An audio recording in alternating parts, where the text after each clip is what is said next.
Hello students. तो कैसे हैं आप लोग। आई होप आप लोग अच्छे ही होंगे। ठीक है, मन से पढ़ रहे होंगे।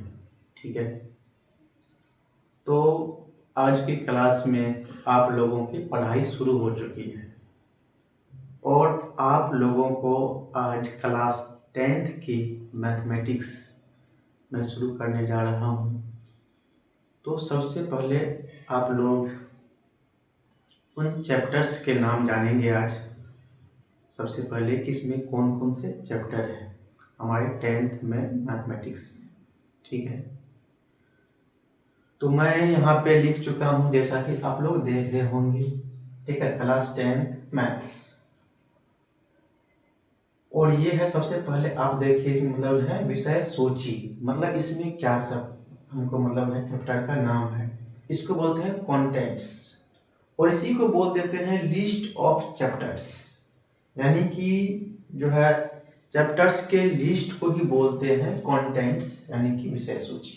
ठीक है, सबसे पहले आप लोगों को मैं एक बात बताना चाहता हूँ, यानी ज्ञान की बात। वैसे आप लोगों को धीरे धीरे मैं बहुत सारा ज्ञान की बात बताऊंगा। ठीक है, लेकिन उसमें से आज जो सबसे इम्पोर्टेंट है आप लोगों के लिए ये है कि देखिए, आप लोग जब भी पढ़ाई करने के लिए बैठते हैं तो डिसिप्लिन के साथ पढ़ाई करने के लिए बैठिए। कहने का मतलब, डिसिप्लिन करने का मतलब ये है कि आप जब भी पढ़ने के लिए बैठते हैं तो आप सारी दुनिया को भूल जाइए। चाहे वो आपके फैमिली में कोई हो, चाहे मम्मी हो, पापा हो, भाई हो, बहन हो, दोस्त हो, चाहे दुनिया जो भी हो, पढ़ाई के टाइम में आप दिमाग से सब कुछ निकाल दीजिए, आप सिर्फ पढ़ाई कीजिए। उसके बाद पढ़ाई हो जाएगा तो उसके बाद फिर जाइए एकदम बाहर, एकदम खेलना है तो खेलिए, मन से मतलब जो भी काम कीजिए मन से कीजिए। ठीक है, तो आप लोग ठीक है कलम और कॉपी निकालिए, इसको जो है नोट डाउन करना शुरू कीजिए। ठीक है, तो ज़्यादा ज्ञान नहीं दूंगा क्योंकि बीच में जो है फोकस टूट जाएगा। तो हम वापस अपने काम की बात करते हैं। ठीक है, तो आप लोग को जो है क्लास 10th में ठीक है जो चैप्टर्स हैं, आपको टोटल 15 चैप्टर्स, 15 चैप्टर्स आपके बुक में है। ठीक है, तो सबसे पहले आप देखिए कि आपका पहला जो चैप्टर है वो है वास्तविक संख्याएं, यानी कि रियल नंबर्स। दूसरा है बहुपद, इसको बोलते हैं पॉलिनोमियल्स भी बोल देते हैं। तीसरा है दो चर वाले रैखिक समीकरण युग्म, यानी कि pair of linear equations in two variables. उसके बाद जो फोर्थ चैप्टर है, चौथा चैप्टर है द्विघात समीकरण, क्वाड्रेटिक इक्वेशंस। पांचवा है समांतर श्रेणियां, अरिथमेटिक प्रोग्रेशंस। छठा है त्रिभुज, ट्रायंगल्स। उसके बाद सातवां है निर्देशांक ज्यामिति, कोऑर्डिनेट ज्योमेट्री। आठवां है त्रिकोणमिति का परिचय, यानी इंट्रोडक्शन टू ट्रिगोनोमेट्री। आप इसे आम भाषा में त्रिकोणमिति भी कहते हैं, ट्रिगोनोमेट्री भी कहते हैं। तो ये वही है कि जो है आपको जो है क्लास 10 से ये स्टार्ट होता है। ये इसलिए लिख दिया गया है कि त्रिकोणमिति का परिचय। इसमें ज़्यादा जो है आपको कंफ्यूज नहीं होना है, ये त्रिकोणोमेट्री ही है। ठीक, उसके बाद जो 9वां चैप्टर है आपका है त्रिकोणमिति के कुछ अनुप्रयोग, सम एप्लीकेशंस ऑफ ट्रिगोनोमेट्री, है ना। मतलब चाहिए, मतलब इसका जो भी यानी कि मतलब कुछ यानी कि फार्मूला का यूज है इसमें ये होता है, इसीलिए यहाँ मतलब जो लिख दिया गया है कि त्रिकोणमिति के कुछ अनुप्रयोग, मतलब किसी के एप्लीकेशंस यहाँ पे यूज होते हैं, बस ये और कुछ नहीं है। यानी कि त्रिकोणमिति का एक ये पार्ट है। ठीक, उसके बाद इसी को आप जो है जो इसमें जो मेनली जो उनको पढ़ना होता है ऊंचाई एवं दूरी पढ़ना होता है। यानी कि आप त्रिकोणमिति के कुछ अनुप्रयोग बोलिए या इसी को जो है आप ऊंचाई एवं दूरी अर्थात हाइट एंड डिस्टेंस बोलिए, एक ही बात है। तो यहाँ तक 9 हुआ है, 6 बाकी है, 6 मैं जो है लिख रहा हूँ। तब तक में आप इसे फिर से जो है एक बार देख लीजिए और अपने कॉपी में जो है नोट डाउन करते चलिए। ठीक है, तो मैं यहाँ से हट जाता हूँ, आप लोग इसको नोट करेंगे।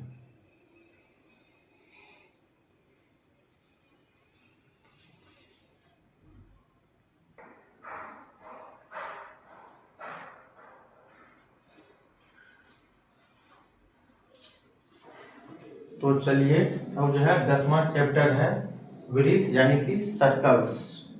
उसके बाद 11th है रचनाएं यानी कि कंस्ट्रक्शंस। उसके बाद है 12 नंबर वृत्तों से संबंधित क्षेत्रफल यानी कि एरिया रिलेटेड टू सर्कल्स। उसके बाद है 13 नंबर में पृष्ठीय क्षेत्रफल एवं आयतन यानी कि सरफेस एरियाज एंड वॉल्यूम्स। उसके बाद 14 नंबर में है सांख्यिकी यानी कि स्टैटिस्टिक्स। ये नाम थोड़ा ध्यान से पढ़िएगा, बचपन में हमको ये नाम बहुत परेशान करता था बोलने में। क्लास 9th तक तो हमको ये नाम सही से नहीं बोल पाए, 10th के बाद ही, 10th में भी सही से नहीं बोलते थे, 10th के बाद। तो इसको देखिए स्टैटिस्टिक्स है ना, एक बार जो है ना बोलने का प्रयास कीजिए, फिर कमेंट कीजिए कि आप लोग क्या बोल पाए सही से। उसके बाद 14 नंबर लास्ट चैप्टर है प्रायिकता प्रोबेबिलिटी। ये भी नाम में हम बहुत फंसते थे, है ना, देख लीजिए प्रोबेबिलिटी। तो सारे आप नोट डाउन कर लीजिए, लिख लीजिए कॉपी में। उसके बाद आपको बताएंगे कि ये जो 15 चैप्टर हैं इसको यूनिट के अंदर जो है डिवाइड किया गया है। तो पहले आप इसको लिखिए, फिर आपको जो है समझाता हूँ कि ये इसको कितने यूनिट में डिवाइड किया गया है, तो मैं बताऊंगा। तो पहले आप इसको लिखिए। तो चलिए अब हम चलते हैं, है ना, नेक्स्ट जो है देखिए है क्या दरअसल बात कि क्लास 10th के मैथ्स को 7 यूनिट्स में यानी कि 7 इकाइयों में डिवाइड किया गया है। और बोर्ड एग्जाम में सब में जो है हर यूनिट का अपना एक निर्धारित अंक यानी कि वेटेज होता है।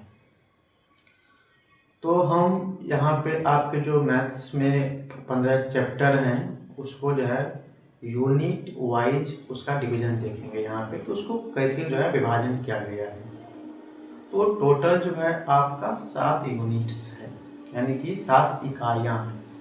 ठीक है, यूनिट्स को हिंदी में इकाई बोलते हैं, मात्रक भी बोलते हैं, लेकिन यहाँ पे हम इकाई बोलेंगे क्योंकि वो जो है उसका एक जैसे जो है साइंस में हम लोग पढ़ते हैं कि इसका मतलब लेती है मात्रक क्या है, तो वो अलग बात है। तो यहाँ हम इसको जो है हम इकाई बोलते हैं। इकाई या यूनिट कहने का मतलब क्या होता है कि चैप्टर का जो है एक मतलब यानी जो है ना ग्रुप को यानी कि बोलते हैं, यानी कि उसके अंदर कौन कौन से चैप्टर आते हैं। तो यहाँ पे हम वही बात को देखेंगे। तो यहाँ पे जो है हम देखते हैं सबसे पहला जो यूनिट है इसमें कितना चैप्टर आता है। तो देखिए यहाँ पे यूनिट फर्स्ट में जो है आपको है संख्या पद्धति यानी कि नंबर सिस्टम। इसके 10 इसमें जो है 10 मार्क्स जो है इसे पूछता है बोर्ड एग्जाम में, जहाँ भी मतलब जो है यानी कि जो पूछेगा नंबर सिस्टम। तो इसमें मात्र एक चैप्टर आता है, उसका नाम है आपको वास्तविक संख्याएं यानी कि रियल नंबर्स। अब देखिए अब हर जगह आपको जो है इंग्लिश हिंदी हम नहीं देंगे आपको, हम पहले जो है लिखा चुके हैं। तो आप मतलब जो है आप क्योंकि जो लिखने में भी हमको जो है टाइम लगता है ना, मेरा भी यहाँ दर्द करता है, तो ऐसा बात नहीं कि हर जगह आपको एकदम बाइलिंगुअल ही मिले। तो आप एकदम समझ लें पीछे क्योंकि लिखा चुके हैं, एक ही बात को बार बार माने लिखूंगा। ठीक है, तो यहाँ पे आप मतलब जो है यूनिट मतलब जो है 2 देखते हैं। इसमें है आपका बीज गणित यानी कि अलजेब्रा, ये एक जो है बड़ा यानी कि यूनिट है, इस यानी कि जो है ये जो है 20 मार्क्स का है। इसमें आते हैं आपके जो है चैप्टर 2 यानी कि बहुपद, और आते हैं यानी जो है 3 चैप्टर यानी कि जो है 2 चर वाले रैखिक समीकरण युग। उसके बाद आते हैं द्विघात समीकरण, उसके बाद आता है समांतर श्रेणियां, यानी कि इसमें आपको 1 2 3 4 टोटल इसमें जो है 4 चैप्टर आते हैं यूनिट जो है 2 में अलजेब्रा करने का, इसलिए यानी कि जो 20 मार्क्स का है। उसके बाद फिर जो है यूनिट जो है थर्ड है, तीसरा यानी कि जो यूनिट है त्रिकोणमिति यानी कि ट्रिगोनोमेट्री, ये भी है 20 मार्क्स का। तो इसमें आते हैं 2 चैप्टर, एक आता है त्रिकोणमिति का परिचय और एक है यानी कि इसी का जो है एप्लीकेशन, इसी को बोल देते हैं ऊंचाई एवं दूरी, हाइट एंड डिस्टेंस। उसके बाद जो है आपका यूनिट 4 में इसमें है नियामक ज्यामिति, कोऑर्डिनेट ज्योमेट्री, ये है 10 मार्क्स का। ये बेसिकली है क्या कि ये सेम नाम है, नियामक ज्यामिति बोलिए या जो है निर्देशांक ज्यामिति बोलिए, एक ही बात है। ये यानी कि चैप्टर और जो है यूनिट भी जो है सेम ही नाम है। तो इसमें जो है मात्र एक चैप्टर है, इसका नाम है जो 7वां चैप्टर है आपका जो है निर्देशांक ज्यामिति, कोऑर्डिनेट ज्योमेट्री। उसके बाद है यूनिट 5, इसमें है ज्यामिति है, जिसको ज्योमेट्री बोलते हैं, ये भी है 20 मार्क्स का है। इसमें देखिए कितना चैप्टर है, चैप्टर 6 त्रिभुज ट्रायंगल्स और चैप्टर जो है 10 यानी कि सर्कल्स। उसके बाद है आपका यूनिट 6, इसमें आते हैं क्षेत्रमिति यानी कि मेंसुरेशन, ये मतलब जो है 10 मार्क्स का है। इसमें जो है 2 चैप्टर आते हैं, चैप्टर 12 वृत्तों से संबंधित क्षेत्रफल और 13 में है जो है पृष्ठ क्षेत्रफल और आयतन। उसके बाद है आपका लास्ट यूनिट 7वां सांख्यिकी और प्रायिकता, स्टैटिस्टिक्स, सॉरी बचपन की यादें फिर आ गई। स्टैटिस्टिक्स एंड प्रोबेबिलिटी, ये 10 मार्क्स का है। इसमें 2 चैप्टर आते हैं, एक 14 सांख्यिकी और जो है 15 प्रायिकता। तो ये आपने देख लिया कि जो है 7 यूनिट के अंतर्गत कौन कौन चैप्टर आते हैं। अच्छा, अब एक बात देखिए, सबसे पहले बात देखिए, आपको जो है 100 मार्क्स आपका आ गया होगा, यहाँ पे देख लीजिए 10 मार्क्स, यहाँ पे 10 मार्क्स, 20 30 20 50 10 60 20 80 10 90 10 100 यानी कि 100 मार्क्स 100 मार्क्स का जो है आपका जो है ये मैथमेटिक्स के सारे चैप्टर कवर हो गए। तो सबसे पहले अब एक बात और आप जानेंगे कि देखिए होता क्या है कि कभी कभी आप लोग को जो है सब्जेक्ट के अंतर्गत जो है कुछ कुछ वर्ड होते हैं, जैसे यानी हो गया सिलेबस, चैप्टर, यूनिट, टॉपिक। तो देखिए सबसे पहली बात, तो सब्जेक्ट जो है एक सबसे बड़ा है, उसके अंतर्गत सिलेबस आता है। सिलेबस कहने का मतलब कि जो एग्जाम में आपको मतलब पूछा जाएगा मतलब कौन सा चैप्टर, तो ये मतलब कोई भी चैप्टर ऐसा है कि मतलब हट भी सकता है, नहीं भी हट सकता है। जैसे जो है एक जो है एनसीईआरटी में जो है सीबीएसई बोर्ड के अंतर्गत जो है चैप्टर नंबर 11 जो है कंस्ट्रक्शन है ना, ये जो है हटा भी दिया गया था। कहाँ गया ये जो है रचना, मतलब जो है कंस्ट्रक्शन है, ये आपको जो है ज्योमेट्री के अंतर्गत इसमें आप जो है 3 चैप्टर है, ठीक है। चैप्टर 6 त्रिभुज, 10 वृत्त और 11 जो है कंस्ट्रक्शन यानी कि रचनाएं, ठीक है।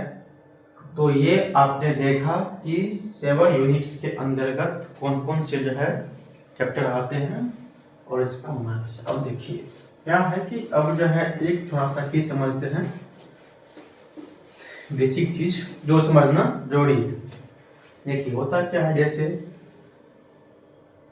सब्जेक्ट है,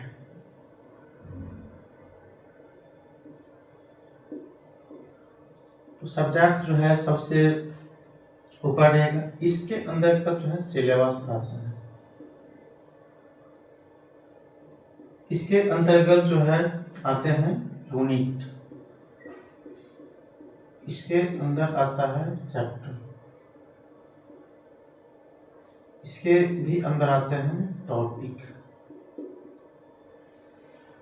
देखिए कहने का मतलब ये है कि सब्जेक्ट जो है एक पूरा समस्त होता है, मतलब सारी चीज मिला के ये मिल के बनता है सब्जेक्ट।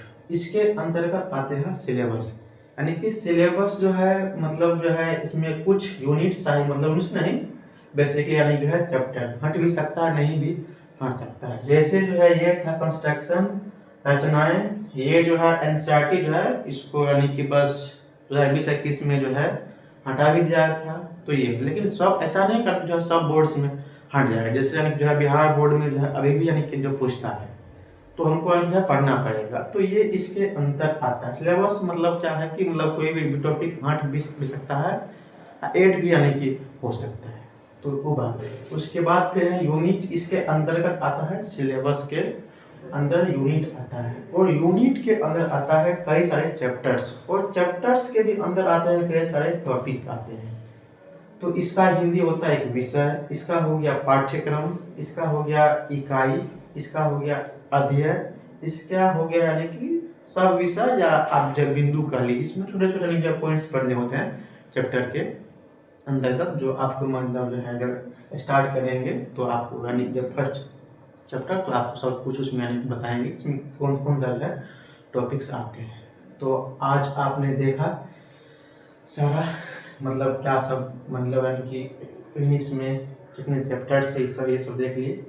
तो आज यहीं तक रखते हैं, उसके बाद नेक्स्ट वीडियो में आप लोग को जो है रियल नंबर से हम स्टार्ट करेंगे, वास्तविक संख्या से। तब तक आप लोग पढ़ते रहिए, और मेरे इस चैनल को सब्सक्राइब तो कर ही ले, अच्छा लगे तो लाइक करें, अच्छा नहीं लगे तो डिसलाइक कर सकते हैं, लेकिन हमको बुरा लगेगा क्योंकि मैं बहुत मेहनत करता हूँ, हाथ से लिख लिख के बता रहा हूँ, क्योंकि मेरे पास डिजिटल बोर्ड अभी नहीं है। तो बात की बात है, लेकिन आप अपने दोस्त को, भाई बहन को शेयर भी करें, दोस्त मतलब समझ रहे हैं ना आप, उसको भी शेयर कर सकते हैं। तो आपकी इच्छा है, क्योंकि भलाई होगा सबका। तो ठीक है, आज के लिए इतना ही, मिलते हैं नेक्स्ट वीडियो में, तब तक के लिए धन्यवाद।